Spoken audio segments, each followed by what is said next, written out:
قدرت کی تنبیہ۔ پرانی بات ہے، بہت پرانی بادشاہوں کے دور کی۔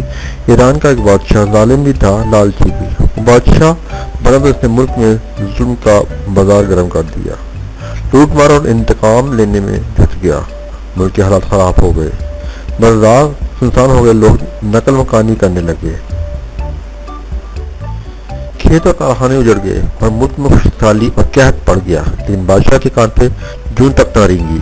بادشاہ کا عقل بھی تھا، وہ سمجھتا تھا کہ اقتدار اور اس کا اختیار کبھی زوال پذیر نہیں ہوگا، وہ دنیا میں اسی طرح عیش کرتا رہے گا۔ بادشاہوں کی طرح مختلف مشغلوں میں ایک مشغلہ کا شکار بھی شامل تھا۔ وہ بادشاہ کی شکار کے لیے جاتا اور جنگل میں کئی ہفتوں تک شکار کھیلتا تھا۔ وہ معمول کے مطابق شکار کے لیے گیا تو شکار کی دھن میں راستہ بھول گیا۔ اس کے محافظ، اس کا لشکر بادشاہ کو ڈھونڈتا ہوا کسی دوسری سمت نکل گیا اور بادشاہ کا گھوڑا اسے جنگل کے کسی اندھیرے گوشے کی طرف لے گیا۔ بادشاہ تھک چکا تھا، وہ سستانے کے لیے ایک درخت کے نیچے لیٹا تو اسے نیند آ گئی۔ بادشاہ نے نیند کے دوران اپنی سانس کو اکھڑتے ہوئے پایا۔ اسے محسوس ہوا جیسے وہ کسی سخت شکنجے میں پھنس گیا اور وہ شکنجہ اسے آہستہ آہستہ دبا رہا ہے، کسی بھی وقت اس کی جان نکل جائے گی۔ اس نے ہڑبڑا کر آنکھیں کھولی تو اس نے ایک نہایت ہی خوفناک منظر دیکھا۔ بادشاہ کے بڑے اژدھے نے جکڑ رکھا تھا۔ بادشاہ کے جسم سے اژدہا لپٹا ہوا تھا اور اژدہا پھن پھلائے اس کے منہ کے قریب تھا۔ بادشاہ کے منہ پر اژدہے کی پھنکاروں کی پھوار پڑ رہی تھی اور بادشاہ بار بار اژدہے کی پھنکاروں کو اپنے گالوں میں اور ماتھے پہ اور ہونٹوں تک آتا محسوس کر رہا تھا۔ بادشاہ کی جان نکل گئی، وہ اپنا آخری وقت اپنے سامنے دیکھ رہا تھا۔ اژدہا ایک پہر تک بادشاہ کے بدن سے لپٹا رہا اور وہ بار بار اپنی زبان بادشاہ کے گالوں سے رگڑتا تھا اور اس کے جسم کو اپنے شکنجے میں کسا ہوا تھا۔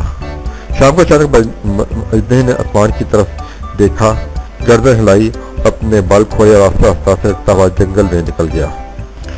بادشاہ سجدے میں گرا اور اللہ کا لاکھ لاکھ شکر ادا کیا۔ بادشاہ کے ساتھی چند لمحے بعد اس کے پاس پہنچ گئے۔